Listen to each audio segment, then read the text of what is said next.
साथ है अमलेंदु उपाध्याय। बिहार में स्पेशल इंटेंसिव जो रिवीजन कर रहा है चुनाव आयोग, यानी मतदाता सूचियों की ओवरहॉलिंग कर रहा है, नए सिरे से उनका परीक्षण कर रहा है, वो मामला गहराता जा रहा है और अब सुप्रीम कोर्ट में भी इसको चुनौती दे दी गई है, चैलेंज कर दिया गया है। राजनीतिक दल इसको पहले ही सुप्रीम कोर्ट में ले जाने की बात कर रहे थे, लेकिन एडीआर नाम की संस्था ने अब इसको सुप्रीम कोर्ट में चुनौती दी और कहा है कि चुनाव आयोग का ये फैसला मनमाना है और इसके जरिए लोगों की नागरिकता छीनने का, वोटिंग राइट्स छीनने का एक षड्यंत्र है और नागरिकता भी छीनने की एक साजिश है। तो ये मामला अब और आगे बढ़ता जा रहा है। अब सुप्रीम कोर्ट इसका परीक्षण करेगा, सुप्रीम कोर्ट में इसको जो चुनाव आयोग का ये फैसला है। और दूसरी बात ये भी है कि नागरिकता जांचने का काम चुनाव आयोग कर सकता है कि नहीं कर सकता है, ये उसके अधिकार क्षेत्र में नहीं है। तो अब बुरी तरीके से इस जाल में, अपने ही जाल में फंसता नजर आ रहा है चुनाव आयोग, जो बिहार में उसने अचानक चुनाव से ठीक पहले मतदाता सूची का पुनरीक्षण का एक फरमान जारी किया था। हालांकि उसमें कुछ तब्दीलियां भी की विपक्ष के दबाव में, लेकिन अब वो इसमें बुरी तरीके से उलझता चला जा रहा है और उसके इस फरमान को गैर कानूनी और गैर संवैधानिक बताया जा रहा है। चुनौती दी गई है सुप्रीम कोर्ट में, आगे क्या होता है। अभी इस मुद्दे पर विपक्षी पार्टियां सड़कों पर उतरने की तैयारी भी कर रही हैं, इसकी बात कर चुकी हैं। ये मुद्दा अब चुनाव आयोग का पीछा छोड़ने वाला नहीं है। और दूसरी तरफ महाराष्ट्र की एक अदालत से राहुल गांधी को एक क्लीन चिट मिली है, राहुल गांधी को काफी राहत मिली है। उनके खिलाफ मानहानि का एक मुकदमा किया गया था, सावरकर को लेकर उन्होंने कुछ किताब का एक संदर्भ देते हुए कुछ बात कही थी, जिस पर उनके खिलाफ मानहानि का मुकदमा दायर किया गया था, लेकिन उस मुकदमे को खारिज कर दिया गया है। उनका उस जो मानहानि का केस था, इस पर भी हम आगे चर्चा करेंगे। लेकिन जो सबसे बड़ा मुद्दा है इस समय, उस पर बात करते हैं, जो चुनाव आयोग का फरमान है। और इस चुनाव आयोग के फरमान को लेकर एक बड़ी संख्या में बिहार में फिलहाल इसकी बात की जा रही है, लेकिन कहा जा रहा है कि चुनाव आयोग इस तरह की कोशिश दूसरे राज्यों में भी करने वाला है, जहां आने वाले दिनों में चुनाव होंगे। लेकिन बिहार में उसको अब यह सफलता मिलती दिखाई नहीं पड़ रही है, क्योंकि आरोप लग रहे हैं कि लाखों की संख्या में मतदाता सूची से बाहर कर दिए जाएंगे और फिर उनकी नागरिकता पर भी संकट आ सकता है, ये आशंकाएं जताई जा रही हैं। सुप्रीम कोर्ट में भी मुद्दा चला गया है, इसको लेकर अब अमलेंदु जी, चुनाव आयोग बुरी तरह से घिरा है। शुरू से ही ये सवाल उठ रहे थे कि इस तरह का फरमान अचानक चुनाव से ठीक पहले चुनाव आयोग कैसे दे सकता है, और अगर उसको पुनरीक्षण करना है, उसमें जो डॉक्यूमेंट मांग रहा है, जो उसमें ID कार्ड, जो पहचान पत्र मांग रहे हैं, उन पहचान पत्रों की सूची में जो मुख्य पहचान पत्र होते हैं वो है ही नहीं, आधार कार्ड को ही नहीं शामिल किया गया है। और जन्म प्रमाण पत्र मांगकर और उसकी बाध्यता उस फॉर्मेट में देने को लेकर चुनाव आयोग घिरा हुआ है और अब सुप्रीम कोर्ट भी ये मुद्दा पहुंच चुका है। हाँ समझ लीजिए, सुप्रीम कोर्ट ये मुद्दा पहुंच चुका है। अब सुप्रीम कोर्ट जिस पे क्या करता है ये देखना होगा, क्योंकि अभिषेक मनु सिंघवी जब चुनाव आयोग से मिलकर बाहर निकले थे जी, तो उन्होंने कहा था कि चूंकि एक बार प्रक्रिया शुरू हो जाती है फिर सुप्रीम कोर्ट इसको बीच में सुनता नहीं है। तो अब देखना है कि सुप्रीम कोर्ट इसको बीच में सुनता है कि नहीं सुनता। हालांकि सुनना चाहिए, क्योंकि प्रक्रिया शुरू होने का मतलब ये नहीं है कि संविधान से परे जाकर और जो शक्तियां चुनाव आयोग को प्राप्त नहीं है उनके लेकर भी अगर वो कोई प्रक्रिया शुरू कर देगा तो उसको बीच में नहीं सुना जाएगा जी। मतलब अगर चुनाव आयोग ये कह दे कि प्रधानमंत्री नरेंद्र मोदी को डिपोर्ट किया जाना है, उनकी नागरिकता नहीं रही, तो क्या चुनाव सुप्रीम कोर्ट जिसको नहीं सुनेगा जी। तो यही सवाल यहाँ उठा, चूंकि जो 1950 का अधिनियम है उसके तहत चुनाव आयोग को नागरिकता तय करने का कोई अधिकार नहीं है किसी भी तरीके का जी, और वो नागरिकता तय नहीं कर सकता। उसकी जिम्मेदारी सिर्फ ये है कि कोई भी वैध मतदाता जो है वो उसका वोटर लिस्ट में नाम आने से छूटने ना पाए। तो चुनाव आयोग ने अपनी सीमाओं के परे जाकर ये निर्णय लिया है। ये निर्णय भारतीय जनता पार्टी की सरकार जो है जो खुद नहीं ले पाई, तो उसको पिछले दरवाजे से एक तरीके से कहा जाए NRC लागू करने का एक प्रयास है। ये विपक्ष का समझिए आरोप है, लेकिन ये बहुत गंभीर मसला बनता चला जा रहा है, चूंकि इसमें जो उसका परिपत्र जारी किया गया उसमें जो उसकी धारा 5 भी है वो साफ तौर पर कहती है कि अगर किसी के पास जो उसने 11 डॉक्यूमेंट्स दिए हैं वो नहीं होते हैं तो व्यक्ति को उसको फिर विदेशी नागरिक घोषित किया जा सकता है और उसको फिर गिरफ्तार भी किया जा सकता है, डिटेंशन सेंटर भेजा जा सकता है। इस तरह की चीजें सारी हो सकती हैं। तो ये गंभीर एक तरीके से चीज है, और जिसको भारतीय जनता पार्टी NRC जो खुद लागू नहीं कर पा रही वो चुनाव आयोग के जरिए इस तरीके से लागू करने की कोशिश की जा रही है। ये विपक्ष का आरोप है जी। बिल्कुल, बैकडोर से नागरिकता NRC को लागू करने की कोशिश की जा रही है, लेकिन ये चुनाव आयोग के अधिकार में नहीं आता है, ये गृह मंत्रालय का काम है। और इसके बारे में जो आपने जिस कानून का जिक्र किया अमलेंदु जी, उस पर 1995 में सुप्रीम कोर्ट का एक फैसला भी आ चुका है और उसको लेकर ये कहा जा रहा है कि ना किसी की नागरिकता तय करने का, नागरिकता जांचने का ये अधिकार चुनाव आयोग का नहीं है। और जो फॉर्मेट जारी किया है चुनाव आयोग ने, उसमें ये बात कही गई है। तो अब इस मुद्दे पर वैसे ही विपक्ष जो है काफी आक्रोशित है, और विपक्ष ही नहीं, इस मुद्दे पर तो अब सत्ता पक्ष की भी आंखें खुली हुई हैं। और जिस तरीके से लगातार जनता दल यूनाइटेड के नेताओं के बयान आ रहे हैं, और उनको देखते हुए जिस तरह से ये पुनरीक्षण सूची बन रही है, मतदाता सूची बन रही है, उसको लेकर एनडीए के घटक दलों में भी बेचैनी है। और उनको भी ये लग रहा है कि कहीं ऐसा ना हो कि इस साजिश में उनकी पार्टी से जुड़े हुए मतदाता भी बड़ी संख्या में गायब हो जाए। क्योंकि जो रिपोर्ट्स आ रही हैं वो बता रही हैं कि जो पिछड़े वर्ग के लोग हैं, जो रिमोट एरिया में रहते हैं, बहुत वहाँ पर जहाँ बहुत सारी दिक्कतें हैं, जो बिहार की जो ज्योग्राफी है वो भी ऐसी है कि वहाँ पर 70% इलाका जो है वो बाढ़ पीड़ित रहता है, हर साल वहाँ बाढ़ आती है। ऐसे में बहुत सारे लोगों के पास दस्तावेज नहीं है। तो जाहिर सी बात है कि ये दस्तावेज जो जिनके पास नहीं है वो उन्हीं लोगों के पास, उनमें से ज़्यादातर वही है जो गरीब है, पिछड़े वर्ग से आते हैं, जिनके पास ऐसे संसाधन नहीं है कि उनको सुरक्षित रख सके, और अगर उनके पास खो गया है तो वो दोबारा बनवा सके। ये बहुत सारी दिक्कतें हैं जिसकी चर्चा कई बार हो चुकी है और लगातार विपक्षी दल ये सवाल उठा रहे हैं। लेकिन चुनाव आयोग अपने फैसले पर अडिग सा बना हुआ है। अब इस मुद्दे को सुप्रीम कोर्ट में भी चैलेंज किया गया है। तो एक बड़ा मुद्दा ये बन रहा है, और चूंकि नागरिकता का सवाल है, नागरिकता से जुड़ा मुद्दा है, लोगों को आशंका है, और चुनाव आयोग ने जो फॉर्मेट जारी किया है वो भी ये बता रहा है कि इसके जरिए नागरिकता जांचने की और नागरिकता तय करने की भी कोशिश की जा रही है इस नई मतदाता सूची के जरिए। हाँ, इस नई मतदाता सूची के जरिए असल में असली ड्राइव वही है जी, कि आपकी नागरिकता जो मतलब जांची जाएगी, नागरिकता जांची नहीं जाएगी, बल्कि आपको विदेशी नागरिक ठहराकर बाहर कर दिया जाएगा। और जिस तरीके से मुख्य चुनाव आयुक्त ज्ञानेश कुमार ने कहा, इस जो गठबंधन के लोग गए थे उनसे मिलने के लिए, कि ये नया चुनाव आयोग है और नया चुनाव आयोग अपनी तरीके से काम करेगा। तो नया चुनाव आयोग है तो नया चुनाव आयोग को क्या ये अधिकार भी मिल गए हैं कि वो संविधान से बाहर जाकर काम करेगा, लोगों की नागरिकता जांचने का भी काम करेगा, ये काम करेगा। तो ये अधिकार नए चुनाव आयोग को कहाँ से मिल गए हैं? संविधान के किस संशोधन के तहत उनको ये अधिकार मिल गए? क्या नरेंद्र मोदी के कहने भर से चुनाव आयोग को ये अधिकार मिल गए? तो ये बहुत सारे सवाल हैं। और लेकिन अभी जो जिस तरीके से व्यवहार है चुनाव आयोग का समीर जी, उसको लेकर बहुत सवाल उठ रहे हैं। और ये साफ तौर पर कहा जा रहा है कि जो काम भारतीय जनता पार्टी नरेंद्र मोदी हिम्मत नहीं कर पा रहे खुद, उस काम को करने के लिए चुनाव आयोग को लगाया गया है। और ये चुनाव आयोग जो भारतीय जनता पार्टी का एजेंडा लगा रहा है। कल हम लोगों ने सुनाया भी था कि कृष्णा लावरू जो बिहार कांग्रेस के प्रभारी हैं, उन्होंने साफ तौर पर कहा कि बीजेपी के दो बड़े नेता जो हैं उनका फैसला है, चुनाव आयोग का फैसला नहीं है। तो किसी का भी फैसला हो, लेकिन चुनाव आयोग किसी के दबाव में आकर संविधान के बाहर जाकर काम नहीं कर सकता। ये महत्वपूर्ण बात। जी बिल्कुल, संविधान के बाहर, और उसको जो अधिकार मिले हुए हैं, जो दायित्व मिले हुए हैं, उसके तहत ही वो काम कर सकता है, उसके बियॉन्ड जाकर नहीं कर सकता। और नागरिकता जांचने जैसी क्षमता, जैसी पावर उसको नहीं दी गई है। वो काम वो गृह मंत्रालय के तहत आता है। लेकिन चुनाव आयोग अब इस नए अपने फरमान के जरिए लोगों की नागरिकता, और अगर नागरिकता साबित नहीं हुई तो उनके खिलाफ FIR दर्ज करेगा और उनकी नागरिकता छीनने की कोशिश की जाएगी। ये लोगों को ये इसीलिए उसके इस जो एक बिंदु है, क्लॉज है, उसकी वजह से ये आशंका उत्पन्न हो रही है। और इसको लेकर लगातार ये सवाल उठ रहे हैं। और अमलेंदु जी, एक और भी बड़ा मसला ये है कि जो इस पुनरीक्षण में, रिवीजन में लगाए गए लोग हैं, उनमें एक तो BLO हैं, और उनकी सहायता के लिए चूंकि इतनी जल्दी इतने बड़े राज्य में ये पूरी प्रक्रिया इसको कंप्लीट करना है, उसमें बहुत सारे स्वयं सेवकों को लगाया गया है। ये भी सवाल उठ रहे हैं कि 3 लाख से ज़्यादा ये जो स्वयं सेवक हैं, जो लोग BLO की मदद करेंगे, इसमें ये कौन लोग हैं? और इस पर अखिलेश यादव ने भी सवाल उठाए थे, दूसरे राजनीतिक दल भी सवाल उठा रहे हैं। और ये भी एक बड़ा मुद्दा है कि आखिर ये कौन लोग हैं और ये किस हैसियत से काम करेंगे, और इनकी इंटीग्रिटी पर कितना भरोसा करता है चुनाव आयोग। हाँ, देखिए समीर जी, एक तो ये कहा जा रहा है कि पिछले 3 दिनों में लगभग 3.5 लाख जो है वो ERO नए मतलब स्वयं सेवक जो है वो बनाए गए हैं। इनकी क्या पृष्ठभूमि है, इसको लेकर सवाल उठ रहे हैं।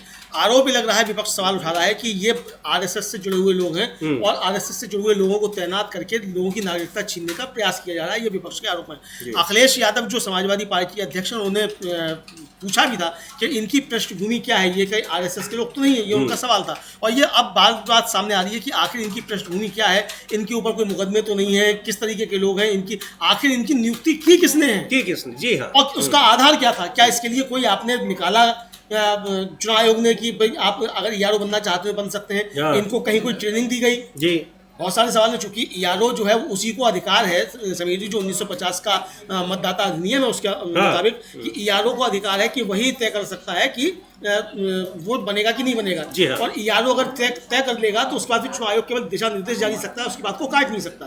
तो ये ईआरओ जो है असली जड़ यही है। और इन ईआरओ की नियुक्ति की किसने है, किस आधार पर नियुक्ति हुई है, कहाँ से आई है, ये सरकारी कर्मचारी है कि गैर सरकारी कर्मचारी है, गैर सरकारी कर्मचारी है तो किस दल से जुड़े हुए हैं, ये बहुत सारे सवाल उठ रहे हैं। और सबसे बड़ा सवाल तो यही है कि आखिर इनकी नियुक्ति कब की गई। हाँ, ये क्या आपने किसी अखबार में इसका विज्ञापन दिया चुनाव आयोग ने? आप ब्रांड एम्बेसडर नियुक्त करते हैं, उस पर आप 400 करोड़ 500 करोड़ के 1000 करोड़ रुपए खर्च कर देते हैं, इनके ऊपर कितना खर्च आ रहा है, ये चुनाव आयोग को बताना चाहिए कि ये नियुक्तियां कब हुई और किस आधार पर हुई और किस विज्ञापन के जरिए चुनाव आयोग ने नियुक्तियां की। जी बिल्कुल, इन नियुक्तियों पर भी सवाल उठ रहे हैं क्योंकि इन्हें ही ये जिम्मेदारी दी गई है कि वो घर घर जाकर लोगों का एक वेरीफाई करें कि वो सही वोटर है कि नहीं है। और जो चुनाव आयोग कह रहा है कि उसको अपने वोटर राइट सिद्ध करने के लिए प्रमाण पत्र देने होंगे, माता पिता के जन्म का प्रमाण पत्र देना होगा, अपने जन्म का प्रमाण पत्र देना होगा, यानी बर्थ सर्टिफिकेट देने होंगे।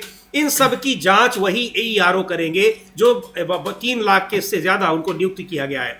सवाल उठ रहा है कि ये लोग कौन हैं, किस प्रक्रिया के तहत इनको नियुक्त किया गया है और कैसे इन पर चुनाव आयोग भरोसा करेगा। सबसे पहले समाजवादी पार्टी के नेता अखिलेश यादव ने यह सवाल उठाया। उनका एक लंबा चौड़ा उन्होंने ट्वीट किया था 2 दिन पहले, उसको हम लोग एक बार फिर से देखेंगे। उसमें उन्होंने लिखा हुआ है कि सबसे पहले उन स्वयं सेवकों की पहचान उजागर की जाए जिनको बिहार और बंगाल में मतदाताओं के सत्यापन में लगाने की योजना रची जा रही है।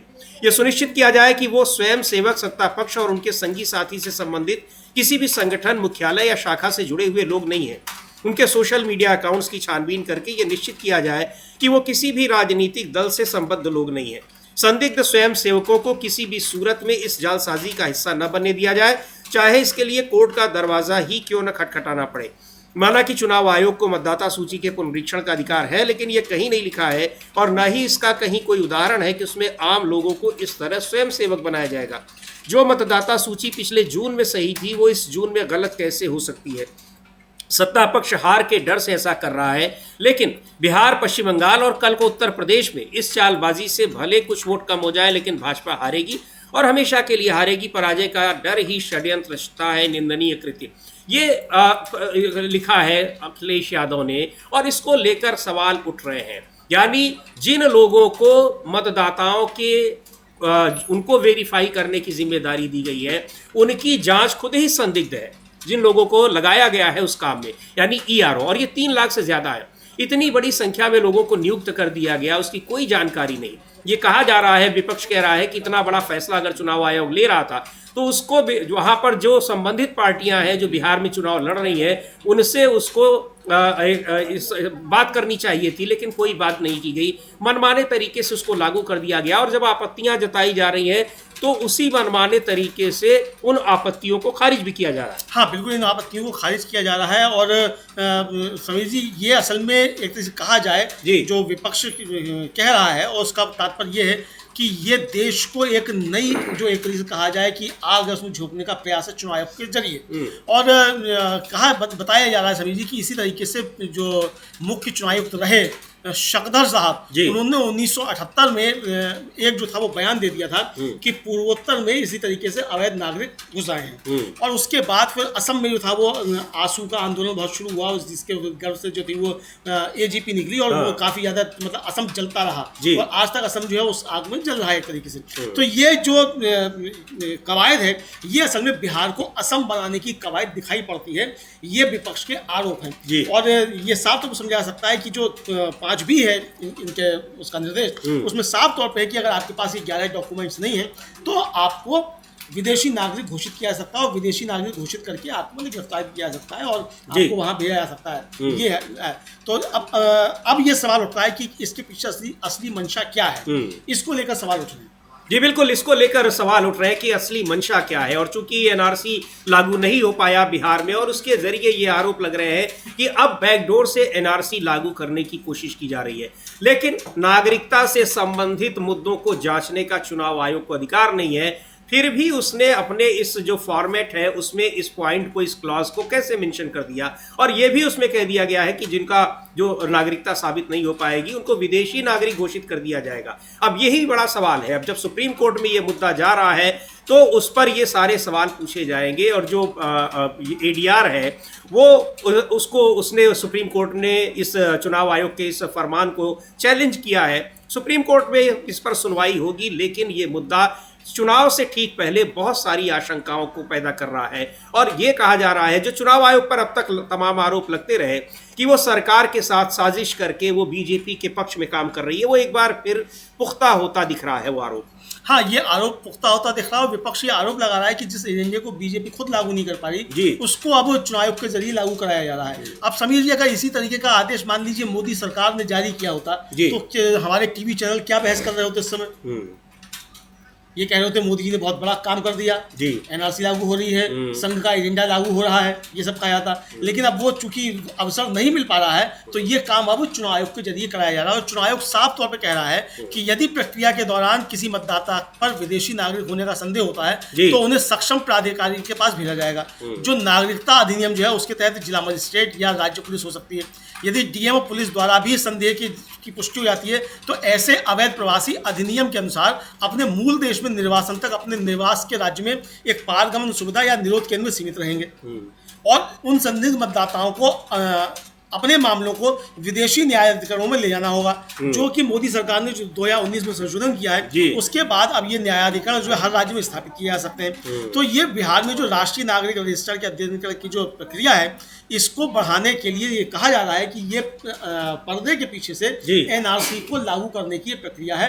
इसको लेकर तमाम विपक्ष के नेता जो है वो आरोप लगा रहे हैं। असदुद्दीन ओवैसी ने भी इस पर कहा था कि पर्दे के पीछे से एनआरसी लागू करने की योजना है। जी बिल्कुल, इसको लेकर विपक्ष लगातार हमलावर है और चुनाव आयोग पर निशाना साध रहा है। चुनाव आयोग के पास आपत्तियां लेकर गया, विपक्षी दलों का 11 पार्टियों का प्रतिनिधिमंडल चुनाव आयोग से मिला।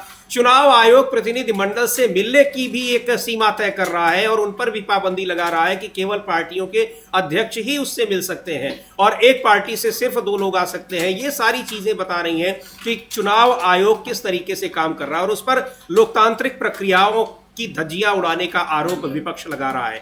जो मुद्दे, जिन चीजों को, जो बातें अब आ रही हैं कि कैसे ये असंवैधानिक है चुनाव आयोग का ये फरमान, उसको लेकर असदुद्दीन ओवैसी जो एआईएमआईएम के नेता हैं उन्होंने इस पर पहले ही स्पष्ट कर दिया था कि, और उन्होंने कहा भी था कि चुनाव आयोग उनके सवालों का जवाब दे। लेकिन चुनाव आयोग किसी भी दल के, चाहे वो राष्ट्रीय पार्टी हो चाहे वो क्षेत्रीय पार्टी हो, किसी के सवालों का जवाब नहीं दे रहा। एक बार सुनेंगे क्या आपत्तियां उठाई थी असदुद्दीन ओवैसी ने चुनाव आयोग के इस जो चुनाव एसआईआर प्रोसेस है, यानी जो मतदाता सूचियों को रिवाइज करने की जो अधिसूचना उसने जो फॉर्मेट जारी किया है उस पर उन्होंने क्या कहा है और क्यों कह रहे हैं कि यह संविधान के प्रावधानों का उल्लंघन करता है। चुनाव आयोग को इस तरह के पत्र को जारी करने का अधिकार नहीं है। सुनते हैं असदुद्दीन ओवैसी। जो फरमान है उसमें सबसे महत्वपूर्ण बात यह है कि वो सबसे बड़ा प्रमाण मानेगा किसको? जन्म प्रमाण पत्र को। और यहाँ बड़ी संख्या में ऐसे लोग हैं जिनका जन्म वहां पर रजिस्टर ही नहीं होता है, तो जन्म प्रमाण पत्र लेकर लोग कहाँ आएंगे? और अगर नहीं ले आते हैं तो सीधे वो मतदाता सूची से खारिज हो जाएंगे। मतदाता सूची से खारिज होने का अगला चरण ये है कि उनकी नागरिकता पर संकट आ जाएगा और सीधे तौर पर चुनाव आयोग अपने इस फरमान में लिख रहा है कि उनको विदेशी नागरिक घोषित किया जा सकता है, डिटेंशन सेंटर में डाला जा सकता है। तो ये जो आरोप लग रहे हैं कि ये बड़ी साजिश का हिस्सा है, वो आरोप ऐसे ही नहीं लग रहे हैं, उनके लिए पुख्ता आधार खुद चुनाव आयोग ने बना रखा है। बिल्कुल आधार, पुख्ता आधार बना रखा है। और समीर जी, जो जन्म प्रमाण पत्र बनने का जो प्रक्रिया है जी, वो बड़ी जटिल है, बड़ी लंबी है। 25 दिन का इन्होंने समय दिया और 25 दिन से कम में बनता नहीं है जन्म प्रमाण पत्र जी। तो जिनके पास नहीं है वो कैसे बनेगा? और जो रिपोर्ट्स है समीर जी, जो इसका डाटा है भारत के महापंजीयक का जी, उसने वर्ष 2000 से ये डाटा रिकॉर्ड करना शुरू किया कि कितने लोग का जन्म प्रमाण पत्र बन रहा है, कितने लोग उसका हो रहा है। तो बिहार में केवल 1.19 यानी 1,19,000 लोग जो थे वो सिर्फ पंजीकृत हुए उस साल 2020 में, जबकि ये केवल जो जन्मे थे उनका केवल 3.7% था। तो यानी 2000 में जो लोग पैदा हुए उनमें से केवल 3.7% लोगों के पास अपना जन्म प्रमाण पत्र होगा। होगा ये। तो यानी कि आप एक तरीके से कहा जाए कि लगभग 96% लोगों को आप इस प्रक्रिया से बाहर कर देंगे। तो क्या 96% बिहारी मतदाता जो है उसको आप डिटेंशन सेंटर्स में भेज देंगे? तो ये सवाल उठ रहे हैं। तो ये बहुत जटिल प्रक्रिया है। और ये है समीर जी कि ये जो बनता है जन प्रमाण पत्र, इसमें भी अगर शिकायत होती है तब जाके वो जल्दबाजी मतलब किया जाता है, बड़े अधिकारी के पास आप जाइए। लेकिन वो एक लंबी प्रक्रिया है, वो इतनी जल्दी बन नहीं सकता। हाँ, वो तुरंत नहीं बन जाएगा। हाँ। कि आप आए और आपने अप्लाई किया और ऑनलाइन है और तुरंत बन के मिल गया, और कम से कम 25 दिन के भीतर तो नहीं मिल जाएगा। हाँ बिल्कुल बिल्कुल, ये नहीं बन जाएगा। तो इसको लेकर भी बहुत सारे सवाल उठे। अब जो सब मैट्रिकुलेशन कहा गया कि ये होगा, तो ये भी जो अभी जो जातिगत सर्वेक्षण कराया नीतीश कुमार की सरकार ने और तेजस्वी यादव की सरकार ने, जब मिलीजुली सरकार थी, उन्होंने जब कराया तो उसमें ये आया निकल कर कि राज्य के कुल 14.71% छात्र जो थे उन्होंने कक्षा 10 से लेकर स्नातक तक किया है। यानी जो माना जाएगा उसमें जो जानकारी ली गई है, तो केवल 14% छात्र जो है उन्होंने, और जबकि ड्रॉप आउट वहाँ बहुत ज्यादा है, 70% के आसपास जो है बिहार में ड्रॉप आउट है। तो यानी ये भी लोगों के पास नहीं होगा, ये साफ तौर पर समझा जा सकता है। और ये जयंत चौधरी जो है शिक्षा राज्य मंत्री हैं, उन्होंने खुद जो 3 फरवरी 2025 को लोकसभा में एक लिखित उत्तर में बताया था कि कक्षा 6 से 8 के बीच जो ड्रॉप आउट है बिहार में वो 26% ड्रॉप आउट है जी। तो यानी लोग पहुंच ही नहीं रहे हाई स्कूल पास करने के लिए, तो कहाँ से उनके पास वो आएगा। और जन्म प्रमाण पत्र 2 ही माना जाता है, या तो आपका 10वीं का सर्टिफिकेट हो बोर्ड का, और या तो फिर आपके पास बर्थ का सर्टिफिकेट हो जी। अब आप कह रहे साहब अपने माता पिता का दीजिए, अब माता पिता का कहाँ से आएगा? क्या नीतीश कुमार जी के माता पिता का बर्थ सर्टिफिकेट होगा जी? क्या निशांत कुमार जी की माता जी का बर्थ सर्टिफिकेट होगा? नीतीश कुमार का बर्थ सर्टिफिकेट होगा? किस तरीके से बर्थ सर्टिफिकेट आएगा जी? तो ये बहुत सारे सवाल इसको लेकर उठ रहे हैं। तो यानी एक तरीके से समझिए जी, ये पूरी प्रक्रिया जो है इसके राजनीतिक निहितार्थ भी है, और इसके साथ साथ जो है ये बीजेपी का एजेंडा जो है वो लागू करने की भी कोशिश है जी। बिल्कुल। और इस समय हमारे साथ जुड़ रहे हैं पटना से हमारे संवाददाता, डीबी लाइव के संवाददाता मुकुंद सिंह, और इस पर और जानकारी हम उनसे लेते हैं कि बिहार में इस मुद्दे पर क्या चल रहा है। इस मामला तो सुप्रीम कोर्ट में पहुंच चुका है। मुकुंद जी, स्वागत है आपका कार्यक्रम में। आप ये बता रहे हैं कि किस तरीके से गरीब और जो दबे कुचले लोग हैं, जो रिमोट एरिया में रह रहे हैं, सबसे ज्यादा तो इस फरमान की मार उन्हीं पर पड़ने वाली है, क्योंकि इसका जो जितने दस्तावेज मांगे गए हैं उनके पास नहीं होंगे, और ना ही वो इतने सक्षम है कि बनवा पाएंगे। बड़ी संख्या में 22% के करीब लोग बाहर रहते हैं, उनका तो आकर बनवा पाना ये असंभव जैसा है। हाँ, वो तो बनवा ही नहीं पाएंगे किसी भी हाल में। और ये कहा गया कि सब ERO आपके यहाँ जाएगा या BLO आपके यहाँ जाएगा, और 2 बार जाएगा, आप नहीं मिले तो तीसरी बार आपका नाम काट देगा। हाँ। अब जो सऊदी अरब में रह रहा है या अमेरिका में रह रहा है, वो कहाँ से आएगा बनवाने के लिए? अमेरिका छोड़ दीजिए, अब लेदू जी अगर जो पंजाब में भी रह रहा है तो आपको पता होगा बिहार जाने के लिए अगर आपको ट्रेन में रिजर्वेशन कराना है तो आप 3 महीने 2 महीने पहले कराइए, नहीं तो आप जा ही नहीं पाएंगे। और कल जो है ये तेजस्वी यादव ने एक वीडियो जारी करके कहा भी है जी कि भाई आप जब आप खुद मान रहे हैं कि यहाँ की 20% आबादी बाहर रहती है, तो क्या आपने इतनी ट्रेनों का इंतजाम किया है कि लोग आकर यहाँ अपना बनवा पाए? चुनाव आयोग ने कोई इंतजाम किया है? नहीं किया है। तो आपने किस तरीके से इसको लागू किया? तो इसके पीछे मंशा असल में असली क्या है समीर जी? असल में मंशा जो है ये यही है कि किसी तरीके से NRC को लागू किया जा रहा है। लेकिन जो असम में NRC लागू हुई थी उसकी महत्वपूर्ण बात ये है कि वो एक न्यायालय की प्रक्रिया थी और न्यायालय के निगरानी में हो रही थी जी। हाँ, ये इसके लिए कोई वैधानिक आधार नहीं है, क्योंकि उस समय वहाँ एक आंदोलन था। और बहुत ये यहाँ ज़्यादा खतरनाक है क्योंकि असम तो वो राज्य था जहाँ बांग्लादेश जब विभाजित हुआ, खासतौर से सन 71 में जब बांग्लादेश बना, मतलब पाकिस्तान जब विभाजित हुआ, तो बड़ी संख्या में यहाँ से बताया जाता है कि 90 लाख के आसपास जो थे वो बांग्लादेशी नागरिक यहाँ आए, और जिनमें अधिकांश संख्या जो थी मतलब 98% जो थी वो बांग्लादेशी हिंदू थे, जिनको आज भी नागरिकता नहीं मिल पाई है। तो एक तरफ हिंदुस्तान का नारा देने वाली पार्टी जो है वो किस तरीके से मतलब बांग्लादेशी जो हिंदू हैं उनको यहाँ नागरिक मानने को तैयार नहीं है। CA लागू हो गया है, उसके बाद भी उनको नागरिकता नहीं मिल रही है। लेकिन दूसरी तरफ उसके किस तरीके से एजेंडा बनाया गया, और वो हुआ NRC, जब NRC का वहाँ परिणाम आया समीर जी, तो हुआ ये कि लगभग 20 लाख के आसपास जो हिंदू थे वही जो थे विदेशी नागरिक ठहरा दिए गए जी। और अब जो हमारे वहाँ के मुख्यमंत्री हैं वो कह रहे हैं कि अगर किसी का इस तरह का मामला है तो विदेशी प्राधिकरण में ना जाए, वो आके CA के तहत यहाँ से नागरिकता ले ले। अब ये कह रहे हैं, तो भाई इस पर काहे आपने इस किया था? ये सवाल है। तो ये बिहार में यही लागू करने की कोशिश की जा रही है, और चूंकि बिहार में दलित और वंचित तबके की आबादी और अति पिछड़ों की आबादी ज़्यादा है और गरीब लोग हैं, उनके पास इनमें से कोई भी एक भी दस्तावेज नहीं हो सकता। अब समीर जी, जिसके पास जो है खाने के लिए 2 जून की रोटी नहीं है, उसके पास पासपोर्ट कहाँ से आएगा और वीज़ा कहाँ से आएगा? जी। तो ये सवाल पूछे जा रहे हैं। तो यानी इस गरीब आबादी को एक तरह से कहा जाए कि विदेशी नागरिक घोषित करके डिटेंशन सेंटर्स में भेज दिया जाए, ये षड्यंत्र शायद है, इस तरीके का विपक्ष का आरोप है। जी बिल्कुल, ये षड्यंत्र है, इसीलिए ये इतना बड़ा मामला है और इतना जिस तरीके से इसको लागू करने की कोशिश कर रहा है चुनाव आयोग, उससे ये पता लग रहा है कि विपक्ष के आरोप निराधार नहीं है, क्योंकि इतना कम समय दिया जा रहा है, पुनरीक्षण किया जाएगा, 8 करोड़ के करीब मतदाता हैं, कैसे होगा? खुद चुनाव आयोग का कहना है कि अगर इसमें सही से इसका परीक्षण किया गया तो 20% से ज़्यादा लोग बाहर हो जाएंगे। तो आखिर वो बाहर हो जाएंगे, और आप पहले ये तो सुनिश्चित करिए कि जो आप प्रमाण पत्र मांग रहे हैं, दस्तावेज मांग रहे हैं, वो लोगों के पास है या नहीं है। और नहीं है, जिसके पास भी नहीं है, खासतौर पर अगर देखा जाए जन्म प्रमाण पत्र जिसके पास नहीं होगा, तो उसको आप कैसे घोषित कर देंगे कि वो यहाँ का नहीं है? वो अगर भारत में रह रहा है, उसकी नागरिकता केवल उसके जन्म प्रमाण पत्र के आधार पर आप खारिज नहीं कर सकते हैं। और उसके जबकि उसके पास दूसरे दस्तावेज हैं। सबसे महत्वपूर्ण दस्तावेज जो पिछले दिनों में हो चुका है वो हो गया है आधार कार्ड। लोगों के आधार कार्ड को आप मतदाता पहचान पत्र से लिंक भी कर रहे हैं, और दूसरी ओर इस नए फरमान में आप उसी आधार कार्ड को जो रिजेक्ट कर रहे हैं। तो ये बहुत सारे सवाल हैं जिनसे चुनाव आयोग खुद फंसा हुआ है, और अब सुप्रीम कोर्ट में अगर ये जाता है तो निश्चित तौर पर गया ही है, इसको चैलेंज कर दिया गया है। अब सुप्रीम कोर्ट से भी चुनाव आयोग को एक चुनौती का सामना करना पड़ेगा, विपक्षी दलों का।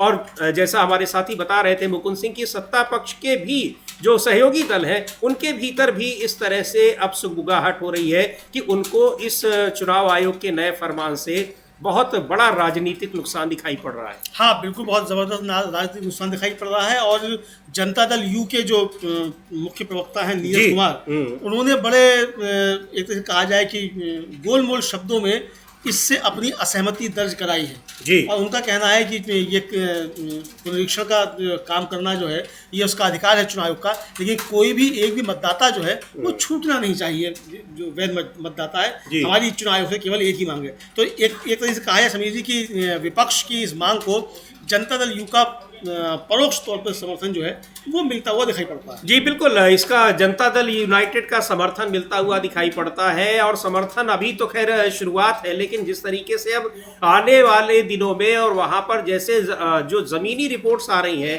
कि कैसे लोगों के पास, बहुत सारे लोगों के पास जिनके पास रहने का घर नहीं है, हर साल बाढ़ में उजड़ जा रहे हैं, फिर अपने को उनको बसाना पड़ रहा है। जिनके घर के तमाम लोग, कुछ परिवार ऐसे भी है जिनके घर के सभी सदस्य बाहर रह रहे हैं, और लेकिन वोटर वो यहीं पर हैं, आकर कहीं भी रह रहे हो, वोट वो अपने घर में, गांव में आकर डालते हैं, अपने यहाँ के ही मतदाता बने हुए हैं।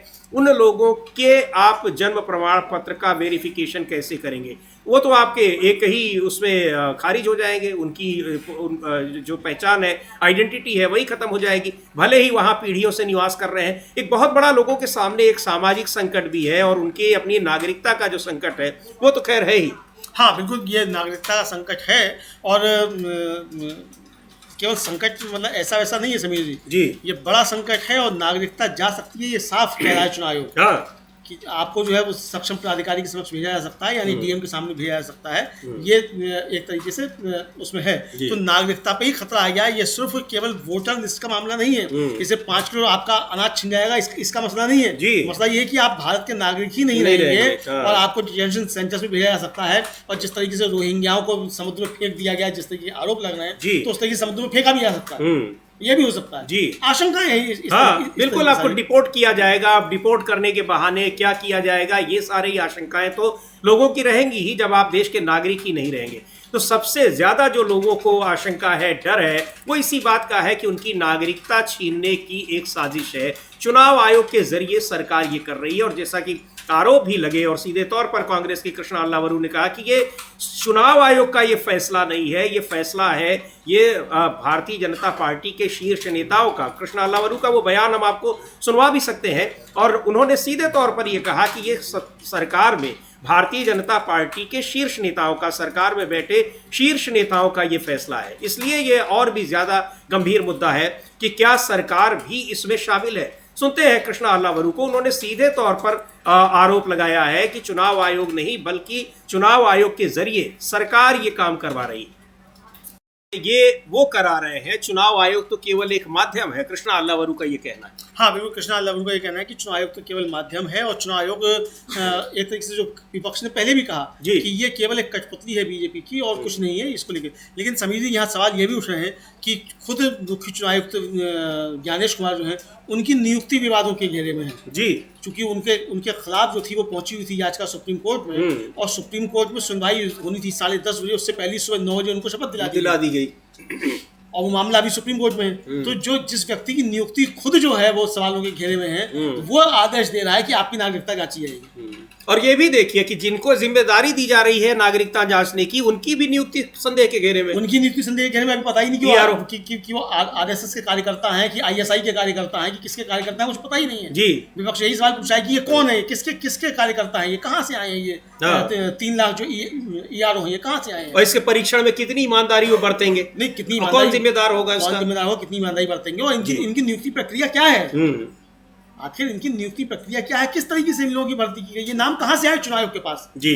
भाई चुनाव आयोग ने कोई विज्ञापन जारी किया हो ना कि अगर आपको ERO बनना है तो आप आवेदन कीजिए, और जब आप ये कर रहे हैं स्वयंसेवक, आपने मान लिया कि साहब ये वॉलंटरी हैं, तो ये वॉलंटरी आए कहाँ से हैं, इनकी पृष्ठभूमि क्या है, पाकिस्तानी नागरिक तो नहीं है, अलकायदा से जुड़े हुए तो नहीं है, कौन लोग हैं, ये क्या है, मालूम तो पड़े देश को, मतलब बिल्कुल। और कहाँ से आए, डोर टू डोर जाएंगे लोगों के यहाँ और उनके कागज मांगेंगे, दिखाएंगे, लोग कैसे भरोसा करेंगे, ये बहुत महत्वपूर्ण बात है। दूसरी बात ये कि कागज ले जाएंगे, उन कागजों का क्या इस्तेमाल करेंगे जी, और अब तो सब चीज़ कागजों से जुड़ी हुई समझ ली, मतलब आपके कागजों से बैंक अकाउंट जुड़े हुए हैं, 1 मिनट मालूम पड़ा बैंक अकाउंट खाली हो जाएगा, तो चुनाव आयोग की जिम्मेदारी लेगा, लोगों के बैंक अकाउंट खाली नहीं होंगे। बहुत सारे सवाल इस तरीके के अब उठ रहे हैं कि इसके पीछे मंशा को लेकर बहुत सारे सवाल उठ रहे हैं। तो अब चुनाव आयोग का ये जो फरमान है सुप्रीम कोर्ट भी पहुंच चुका है, लेकिन बिहार में जिस तरह से इसका विरोध हो रहा है और केवल विपक्ष के नेता ही नहीं बल्कि सत्ता पक्ष के नेता भी आशंकित है, अब ये अपने ही जाल में फंसता हुआ दिखाई पड़ रहा है चुनाव आयोग, और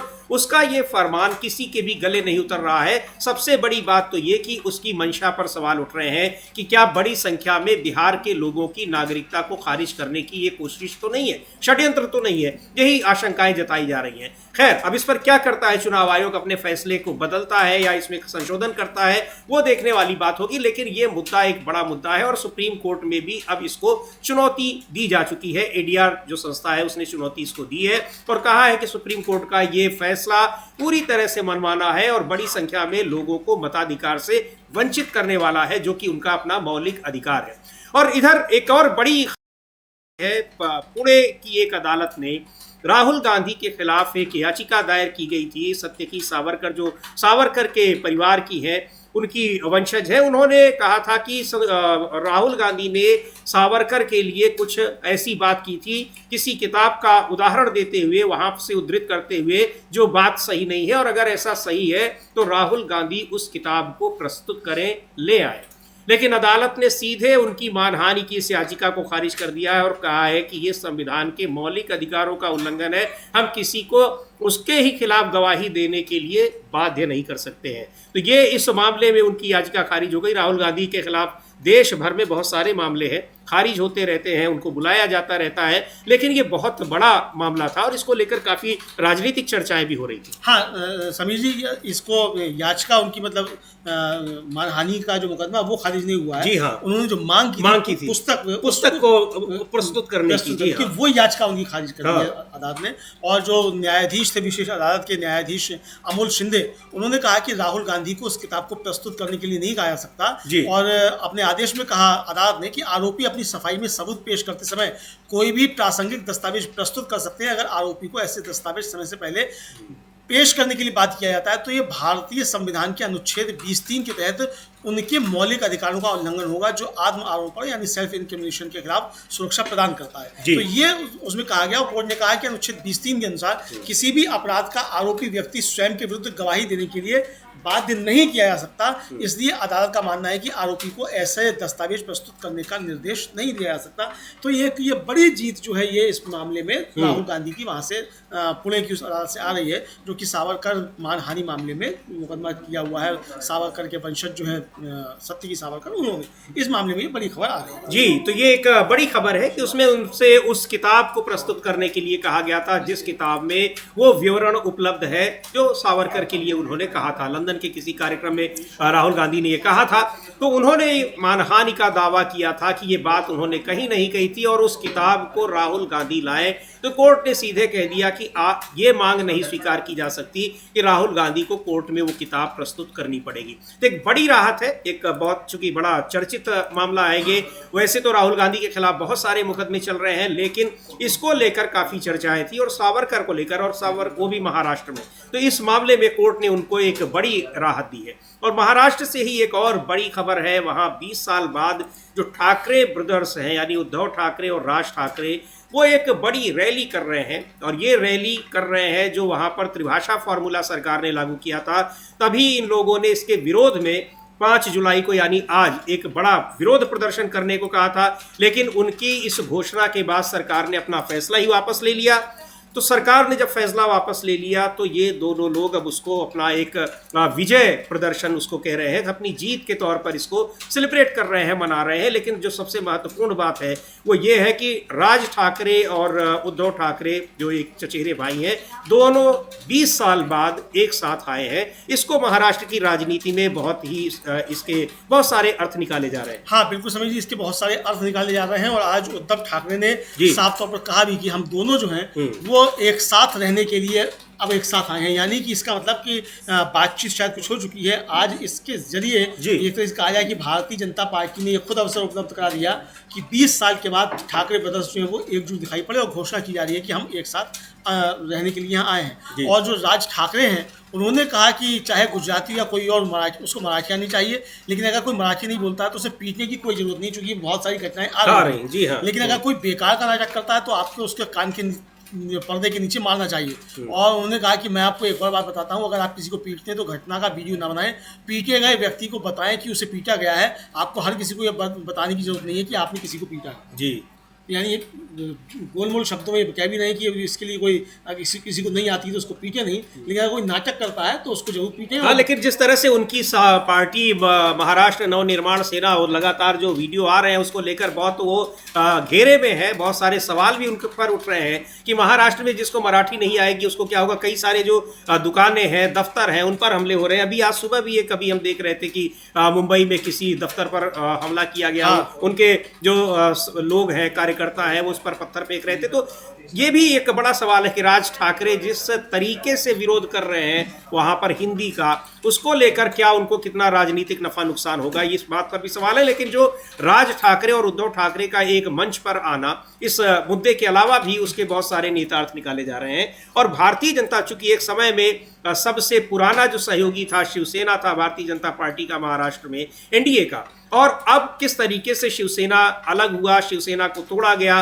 राज ठाकरे बहुत दिनों तक बीजेपी के साथ एक तरह से रहे, अब वो फिर उद्धव ठाकरे के साथ दिखाई पड़ रहे हैं। इन सारी चीजों को देखते हुए कि ये बीजेपी के लिए इनका एक साथ आना कितना फायदेमंद होगा या नुकसान पहुंचाएगा। हाँ, ये बीजेपी को नुकसान पहुंचा सकता है काफी ज्यादा है। और एक तरह से कहा जाए कि सरकार में ना होते हुए भी शिवसेना और राज ठाकरे मतलब जब एक साथ आए तो बीजेपी उनके सामने झुकती नजर आई और फैसला वापस लेना पड़ा। और यहाँ तक कि जो विदर्भ का क्षेत्र है, जो कि हिंदी भाषी क्षेत्र है, वहां भी ये फैसला वापस ले लिया गया। तो यानी आप एक तरह से कहा जाए कि आप बुरी तरीके से घबराए हुए नजर आई भारतीय जनता पार्टी ठाकरे ब्रदर्स के सामने, क्योंकि दोनों ठाकरे जो थे इस पे एकजुट हो गए।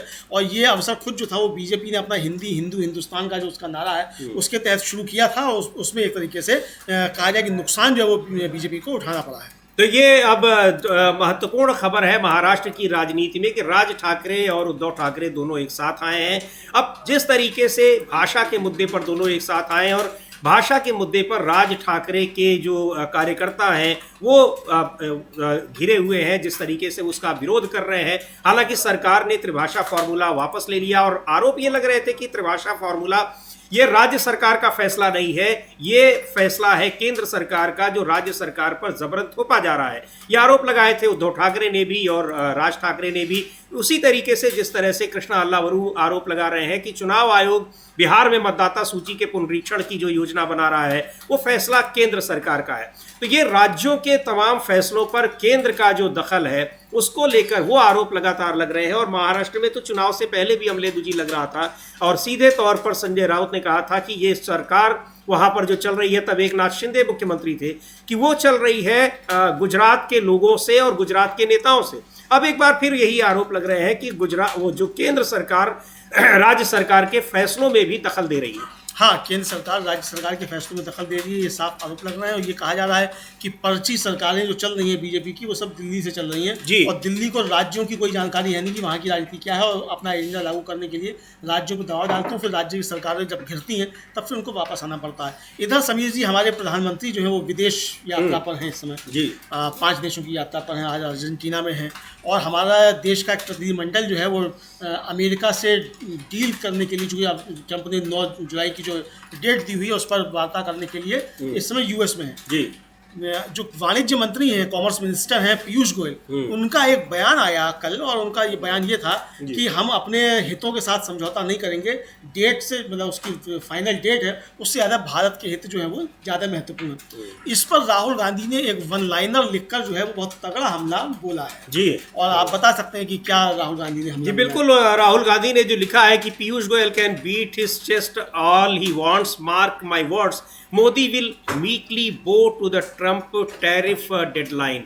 सीधे राहुल गांधी का ये कहने का मतलब है कि कुछ भी कह लीजिए पीयूष गोयल साहब आप, लेकिन प्रधानमंत्री मोदी ट्रंप के आगे झुक कर रहेंगे। उनके कहने का यही मतलब है, यानी जो डेडलाइन ट्रंप ने दी है उस डेडलाइन को फॉलो करेंगे, ये उनकी मजबूरी है। यही सवाल उठ रहा है कि ट्रंप की डेडलाइन, ट्रंप की बात, ट्रंप का फरमान, उनके आगे प्रधानमंत्री नरेंद्र मोदी क्यों झुकते जा रहे हैं। और बहुत ही कॉन्फिडेंस के साथ ये कहा है और देखा भी जाएगा। हम लोग फिर 9 जुलाई को भी ब्रेकिंग करेंगे, उसमें ये देखा जाएगा कि पीयूष गोयल कितने कॉन्फिडेंट होकर बोल रहे हैं और राहुल गांधी का ये ट्वीट किस आत्मविश्वास का परिचय दे रहा है। हाँ बिल्कुल समीर जी, और जो कहा है मतलब जो राहुल गांधी ने कहा है वो साफ तौर पर कहा है कि उसको अगर हिंदी में बताया जाए कि पीयूष गोयल कितनी भी डींगे हाँक लें, लेकिन मेरे शब्द नोट करके लिखिए, यानी लिख कर रख लो, मोदी जो है वो ट्रंप के टैरिफ गाइडलाइन के सामने झुक जाएंगे जी।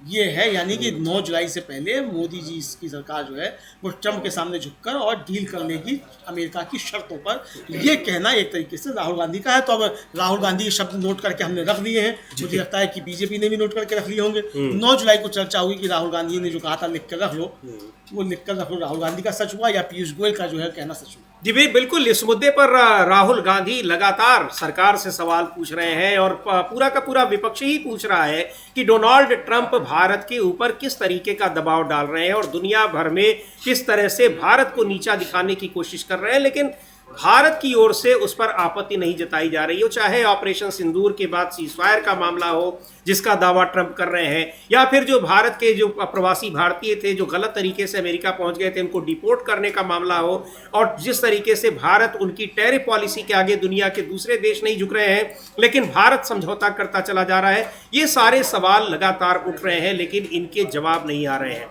ऑपरेशन सिंदूर और सीज फायर को लेकर सेना के बड़े अधिकारियों की ओर से बार बार ये चीजें आ रही हैं जो विपक्ष के तमाम आरोपों को सही साबित करती दिखाई पड़ रही हैं, लेकिन न तो उस पर सर्वदलीय बैठक बुलाई जा रही है और न ही उस पर कोई चर्चा हो रही है। प्रधानमंत्री खुद कोई उसका जवाब नहीं दे रहे हैं और न ही उसका कोई संज्ञान ले रहे हैं। बड़ी हैरानी की बात है। और इन सब सारे ये मुद्दे जब चल रहे हैं तो 8-9 दिन की विदेश यात्रा पर निकलनी है। हाँ, 8 दिन की विदेश यात्रा पर निकलनी है और 11 सालों में सबसे लंबी विदेश यात्रा उनकी बताई जा रही है कि यात्रा हुई है उनकी, और बहुत ढोल बाजे बजाए जा रहे हैं कि साहब बहुत लंबी यात्रा पर प्रधानमंत्री नरेंद्र मोदी गए हैं और कई देश उनको अपने देश का सर्वोच्च सम्मान भी दे रहे हैं। अभी आज मैं देख रहा था एक ट्वीट पर कि बहुत सारे हैं और ये कहा जा रहा था कि शायद ये इतनी लंबी यात्रा प्रधानमंत्री ये सारे सर्टिफिकेट बटोरने ही गए हुए हैं। हाँ, सारे सर्टिफिकेट बटोरने गए हैं और ये कितने क्विंटल सर्टिफिकेट हो जाएंगे और इसको कहाँ रखेंगे जी। और इसको भी लेकर सवाल उठते रहते हैं कि आखिर ये इतना जो कागज जो कहाँ रखेंगे प्रधानमंत्री।